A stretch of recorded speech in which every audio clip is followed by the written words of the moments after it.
একটি বিচারিক কার্যকরণের ক্ষমতা তাদের আছে।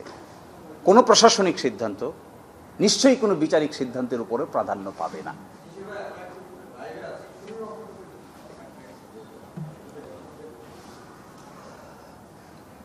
আপনারা নিশ্চয়ই জানেন যে 1 তারিখে 1 আগস্টে তড়িঘড়ি করে বাংলাদেশ জামায়াত ইসলামীকে এবং ইসলামী ছাত্র শিবির সহ তার অঙ্গ সংগঠনগুলোকে নিষিদ্ধ ঘোষণা করে একটি প্রজ্ঞাপন জারি করা হয়।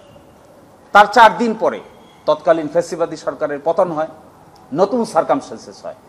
তার অংশ হিসেবে জামাত সহ বাংলাদেশের উল্লেখযোগ্য রাজনৈতিক দলগুলোকে নতুন বাংলাদেশ গঠনের প্রক্রিয়ার সঙ্গে সংযুক্ত করা হয় এবং সেই সংযুক্তের মধ্যে জামাত ইসলামীকে আনুষ্ঠানিকভাবে আমন্ত্রণ জানানো হয়। তার অংশ হিসেবে রাজনৈতিক প্রক্রিয়ায় জামাত ইসলামী অংশগ্রহণ করেছে। ডিফ্যাক্টোভাবে কোনো নিষেধের কার্যক্রম আপাতত নাই। তারপরেও যেহেতু একটি আইনি পদক্ষেপ নিয়েছিলেন, এই আইনি পদক্ষেপটি প্রত্যাহার করার জন্য কিংবা বাতিল করার জন্য আমরাও আইনগতভাবে অগ্রসর হয়েছি এবং সেটি সন্ত্রাস বিরোধী আইনের 19 নম্বর ধারা অনুযায়ী আইনগত কী পদক্ষেপ হবে তা সেখানে বলে দেওয়া আছে। সেই অনুযায়ী আমরা সরকারকে রিকোয়েস্ট করেছি, সরকার এগ্রি করেছেন, তারা সংশ্লিষ্ট প্রশাসনিক কর্মকাণ্ড সম্পন্ন করেছেন।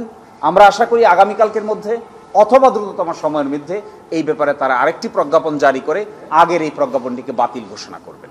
এটি আমাদের প্রত্যাশা এবং এই মর্মে প্রশাসনিক কার্যক্রম সম্পন্ন হয়েছে মর্মে আমাদের কাছে বিশ্বাসযোগ্য তথ্য রয়েছে।